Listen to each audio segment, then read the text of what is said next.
Niki kalau mulai saking penjelasan gitu kias Ali. Kias Ali itu analogi kias ya, analog terus tenggene ilmu-ilmu usul fikih itu ada kias itu kan kias awlawi dari bawah dikiaskan ke yang lebih apa? Atas. Ada kias setara namanya kias musawah setara. Ada kias fahwal khitab maknanya ya orang pasti sadar kalau maknanya seperti itu. Sampean saya kita beda. Jawab mau biasa mau. Kudu pantes, pinter pantes jawab. Kalau bolak-balik ngaji menerangkan. Kita ini hidup itu menjadi tahu apa malah menjadi tidak tahu gara-gara hidup. Nah, aku mari ke goblok sih. Ora oleh. Gara-gara hidup menjadi tahu. Yo, ora sing bener gara-gara hidup menjadi tidak tahu. Kowe goblok itu sebab apa? Sebab tahu apa sebab tidak tahu? Wes gak polling gak apa-apa.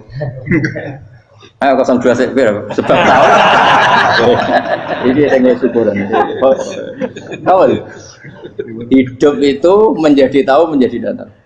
Menjadi tidak tahu. Gue Mas 01 gue. Oh. Menjadi tahu. Nah gue tengah-tengah. Wong loro padha ora jelas ya cara gue. Enggak tahu. Berarti menang 0 berarti. Biasa. Tawari ilmu hakikat ya. Jadi awal syaratnya jadi wali. Meskipun jadi wali ku yo angel tapi tak warai mukadimah napa. Jadi nak bar iki ya urung wali cek apa? Mukadimah. Nah, sekarang misalnya gini, saya mau minum teh. Jadi saya melihat teh. Saya minum teh. Karena saya fokus minum teh terus anak saya main di sekeliling saya, anak saya kecil misalnya. Terus jatuh. Saya ini dianggap bodoh kan? Bodoh kan, gara-gara mau minum teh fokus saja membiarkan anak jatuh. Yang andai kan saya tidak fokus minum teh, mungkin anak saya terkontrol. Terus ngerti nak ada cilik kan potensi apa? Begitu juga dunia. Gara-gara kita delok babunan ayu-ayu, delok gemerlapi dunia politik, delok hal-hal yang enggak penting, akhirnya melupakan hal yang penting. Sekarang misalnya Allah itu Ar-Razzaq, pemberi rizki, Allah itu Al-Mudabbir sing ngatur dunia. Gara-gara Fauzi terus meyakini satu makhluk apa yang nyelametno Indonesia. Ini kan dari iman kepada Allah menjadi iman kepada itu tidak boleh sih. Iman ya pangeran. Jadi dunia itu biasa wae. Oh, nomor itu kok iso nentokno. Cuma ya tetap berorganisasi secara duniawi, tapi tetap sih menentukan. Iki rungono tenan awas. Nah karena kita hidup maka menjadi tidak tahu. Kita tahu itu menjadi tidak tahu. Surgono sehingga nanti tak terangkan sekian dalil dari Quran dan hadis. Gara-gara saya fokus minum teh, terlena mau ngopi, wah sena isuk-isuk ngopi. Gara-gara terlena itu anak saya jatuh, menjadi tidak tahu. Begitu juga dunia. Makanya Allah sering memberi nasihat, fala taghurrannakumul hayatud. Kamu jangan tertipu oleh kehidupan dunia. Ibaratnya Allah menimpi direm, dat paling penting, paling pokok. Tapi kamu abaikan. Kamu bilang jabatan penting, teman penting, mitra pejabat penting, komunitas penting. Kamu sampai lupa bilang nah Allah itu lebih penting. Nah, ini sudah mulai kena hijab. Nah orang yang kena hijab ini nanti tidak bisa masuk surga karena Allah duka dengan duka marah besar. Allah ngendikan kalla innahum ar-rabbihim yauma idzil lamahjubun. Orang-orang ini nanti ketika di akhirat terhijab dari saya. Karena zaman yang dunia ora tau roh aku. Kenapa kok terhijab? Justru karena ada yang diketahui. Justru ada yang diketahui. Contoh paling mudah itu copet atau lonte atau koruptor atau apa saja. Misalnya nyuwun sewu orang jadi copet itu kan umur 17 atau misalnya jadi pekerja seks nakal itu kan umur 17 atau 18. Hanya karena pernah mendapat rezeki dari judi misalnya atau dari transaksi yang haram. Terus dia bilang gini, aku nak jadi copet mangan kopo. Aku nak judi mangan kopo. Aku nak gak jadi wong nakal mangan kopo. Padahal dia 17 tahun nyatanya bisa makan, birizkillah apa? Tapi pernah merasakan 1-2 bulan dari rezeki haram, dia menvonis seakan-akan tidak bisa makan kecuali dari rezeki haram. Ya itu tadi gara-gara tahu nikmatnya uang yang sepintas lewat haram, nyopet atau korupsi, terus menafikan nikmat-nikmatnya. Jadi dari tahu nikmatnya nyolong atau korupsi menjadi tidak. Makanya kalau dalam ilmu tasawuf itu gini Fuad Walian, manusia sekarang itu tidur, kalau mati baru bangun. Jadi cara ilmu tasawuf itu annasu niyamun wa idza matu intahu. Mungkin ada yang hafal tapi ra paham. Jadi rata terang. Annasu niyamun wa idza matu intahu. Manusa kabeh sak donya iku turu. Nek mati lagi tangi. Mergo kena wis mati iku lagi roh. Jebule sing hak tenan iku sujud ning pangeran. Sing hak tenan iku subhanallah walhamdulillah. Sing hak tenan iku muni Allahu akbar. Kae zaman ning donya dintekno kowe ngomong, Amerika super power. Kenal presiden penting, kenal menteri penting, kenal kiai gede penting. Iku mbok entekno. Barang-barang sing cara akhirat gak mendesak mbok entek. Wong nak ramangan mati, nak ra duwe gaji sumpek, nak pensiun sumpek. Hal-hal yang nanti setelah di akhirat kamu hanya tahu satu kalimatul haq, yaitu kenangan terbaik kamu di dunia itu sujud. Jika kamu getun ketika hidup tidak pernah sujud. Makanya kata Rasulullah, nanti kamu tahu ketika di akhirat hatta takuna sajdatul wahidatu khairan minad dunya wa ma fiha. Sehingga kamu nanti tahu bahwa sujud satu kali itu lebih baik ketimbang dunia dan sisi. Karena ternyata setelah kamu di akhirat yang layak jadi poin kamu hidup di dunia itu hanya apa? Sujud. Nah, kan yang dunia kan WA penting, HP terbaru penting, babonan penting, mutra penting, ngomong terus berjuta-juta kalimat. Hanya karena kamu hidup. Kalau saya mati, kau ngerti, kau kabeh dak. Maka ilmu kamu itu setelah mati, lagi ilmu terlambat. Nah, pas ilmu mau terlambat itu Allah duka, kalla apa alhaqumut takahtur hatta zurtumul qabir kalla saufa ta'lamun summa kalla. Terus kalla law ta'lamuna ilmal yakin la tarawun al-jahim. Pas kowe ilmumu wis bener, Gusti ternyata penting sujud teng jenengan, ternyata penting jenengan Allah Akbar. Pas roh pas wayang mlebu neraka, kok wis kecewa. Ya saiki tapi wayang mlebu neraka, roh wis terlambat. Mane tak warai saiki ben ora roh pas wayang mlebu neraka. Kok nak roh terlambat, pas roh wayang mlebu. Sehingga ketika Allah melehno wong kafir, melehno itu mencibir orang kafir. Kata Allah begini. Ini mungkin yang hafal Quran bisa dicek lagi. Fakashafna angka fito akafa basarukal yauma hadid. Jadi kata Allah ngomentari orang kafir ketika di akhirat, laqad kunta fi ghaflatin min hadza. Kamu lupa kan kalau ada akhirat seperti ini kata Allah. Fakashafna angka fito aka. Sekarang kamu saya kasaf, saya buka semua fakta. Fa basarukal yauma hadid. Sekarang pandangan kamu tajam. Dulu di dunia bilang misalnya seks penting, dugem penting, narkoba penting, maksiat penting. Kalau enggak gitu saya pusing. Nanti di akhirat semua ini jadi problem. Artinya apa? Gara-gara di dunia melihat gemerlapnya dunia, dia menjadi tidak tahu pentingnya Allah, tidak tahu pentingnya akhirat. Maka dengan hidup malah menjadi tidak tahu. Maka untuk menjadi tidak tahu itu sebabnya dua. Makanya polling 01 dan 02 sama benarnya tadi.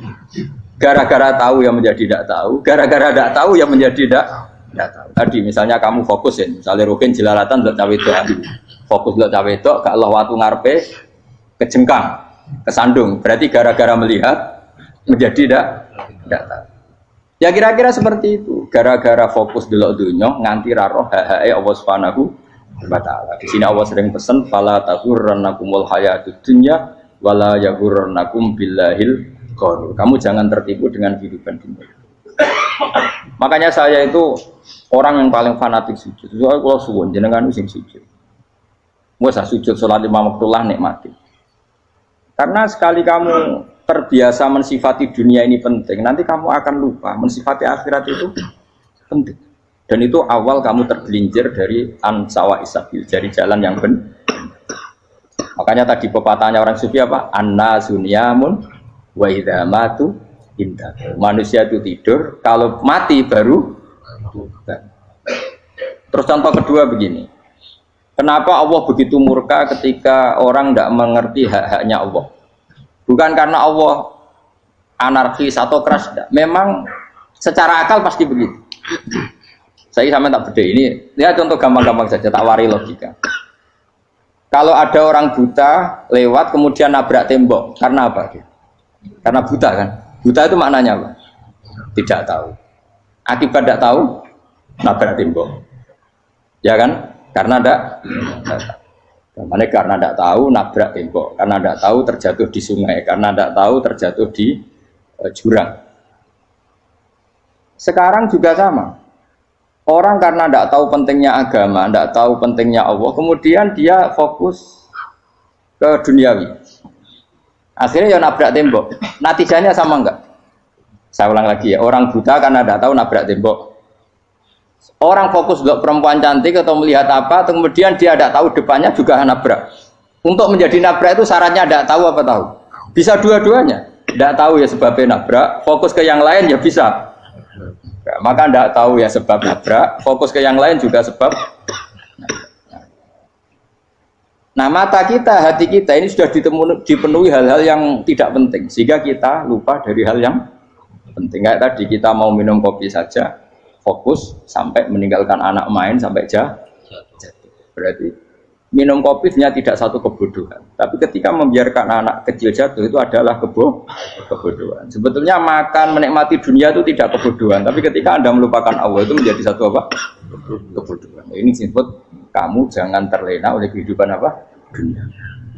Nah kenapa terlena? Itu kakean delok. Mulane Nabi itu ora tau delok dunia. Nabi, saya ini alatnya gitu di wali, tapi mukadimah. Kulon itu belum pernah delok. Saya pernah punya kakak wakil bupati, punya teman gubernur banyak tuh. Kalau delok susu rawani, mereka khawatir senang. Nabi itu pernah, Nabi itu jenenge manusia pernah lewat itu. Kemudian tonggo-tonggone Nabi kebetulan pas pulang bawa unta-unta banyak. Itu Nabi melihat mungkin 0, sekian detik. Itu dilori pangeran. La tamuddanna ainaika ila ma matta'na bihi azwajan minhum zahratal hayatid. Jadi misalnya koyo rogen misalnya dulu wong numpak Alphard pejabat ono sing bukakno. Enak aja nak jadi wong ngene iki. Kalimat itu direkam oleh Allah. Bahwa Mustafa pernah ngomong enake jadi wong iku numpak Alphard ono sing buka. Tapi kan tetap kirim. Sehingga nanti di akhirat kalimat itu direkam misalnya nanti ternyata yang numpak Alphard misalnya nyon sewu misalnya yang numpak Alphard tadi tetap di neraka, kamu ya ikut di neraka. Karena dia menikmati Alphard lali akhirat, kowe yo ngangen-angen kepengen seperti itu. Maka poinnya sama. Kalau pun rokok bareng. Terus ada orang sujud di musola, melarat sujud. Kowe gak pernah enak dadi wong iku. Padahal sujud itu yang menjadi orang masuk surga. Terus kowe ditakoki ning akhirat. Kowe tahu angen-angen dadi wong sujud mboten nate. Tapi kowe tahu angen-angen mewah nate. Yes, seneng kono kira-kira gitu. Lha iku latara undal pas kowe roh ilmu yakin, pas wae mlebu neraka. Lha iki mulane tak ajari dini kiat-kiat supaya kira mlebu. Makanya latih melihat dunia gue juga kesungan. Misalnya di konco, jadi pejabat. Kalau nanti di keluarga pejabat, sampai sekarang pun saya sering punya teman. Buat nanti kalau melihat bahwa dia pejabat, karena saya takut dosa. Saya melihat dia seorang mukmin yang sujud, yang sholat. Saya bodoh sekali kalau melihat dia pejabat, karena itu tidak ada artinya di akhirat. Saya sampai sekarang yang saya melihat presiden orang yang mukmin, sehingga saya harus hormat. Saya melihat bupati orang yang mukmin, sehingga saya harus hormat. Melihat sampean ini wong sing mukmin, malah gue jalalan barang ini sudah mukmin plus. Jadi rasa tiga ekor tuh pinter gue jalalan. Jalalan budel bisa gaya bisa. Budel lu rano mana nih? Oh anu keangger wong bisa maca kitab kok. Jos lah. Jadi saya ulang lagi ya. Makanya saya itu nanti kalau sampean alim sudah kayak saya, itu pasti nggak kagum sama sahabat. Sahabat itu, apalagi Rasulullah ya tentu. Sahabat dulu aja yang gampang ditiru.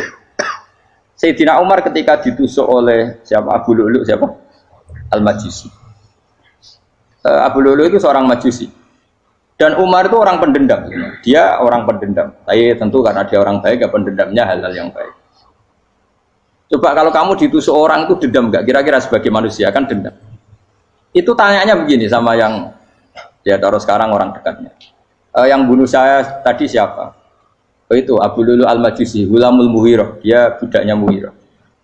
Majusi, iya ya Umar. Dia sudah mau mati. Itu ngetikan gini, sama siapa alteknya? Alhamdulillahilladzi lam yaj'al maniyati biyadi rajulin sajadalaka sajdah yuhajuni biya yaumal qiyamah. Ya Allah, terima kasih sekali ya Allah. Engkau mentakdirkan saya dibunuh oleh orang yang enggak pernah sujud. Kalau saja dia pernah sujud, maka dia berhak menuntut saya dengan sujudnya untuk masuk surga. Artinya gini, kalau dia ditusuk orang yang pernah sujud, misalnya Sayyidina Umar kok ditusuk oleh Ruhin, kemudian Umar masuk Ruhin masuk neraka, aku tetap pedih Gusti. Isowai sujudnya dia menjadikan nggak berhak masuk neraka. Artinya Umar saking hormatnya pada sujud itu dia nggak berani. Jadi kira-kira kok Umar sujud kue, aku kira-kira rawani masuk anak kue mlebu neraka. Piye-piye di kekuatan sujud yang mempotensikan tetap dia masuk surga. Makanya dia seneng, dedamnya kesampaian. Syukur lah, langsung matanya aku nggak tahu sujud. Jadi tak patut tahun bun rokok langsung geludeng gitu kira-kira gitu. Saking hormatnya ambek sing jenenge sujud. Tapi kita sekarang enggak rawong nih musola sujud, ya kan wong nganggur. Otak kita ini sudah PKI lah kamu. PKI halus. PKI yang tanpa kartu, paham? Makanya Allah kalau muji sujud, enggak sampean tak latih supaya baca Quran yang benar. Kayak apa Allah bikin Ka'bah? Kayak apa mulianya Ka'bah? Itu dibikin Allah untuk apa? Lil akifina wa sa'tusai warrukais sujud, dan untuk orang-orang rukuk dan sujud. Ketika Allah menurunkan rezeki di bumi dan di langit, itu perhitungannya Allah mau sitok asli. Rabbana liyuqimus shalah faj'al afidatan minan nas tahwi ilaihim warzuqhum minasam. Gusti, ben nak sujud ku kuat. Piye-piye menungso nak ramangan ra kuat. Nak is kuat, dia tenaga yo ben sujud. Liyuqimus shalah.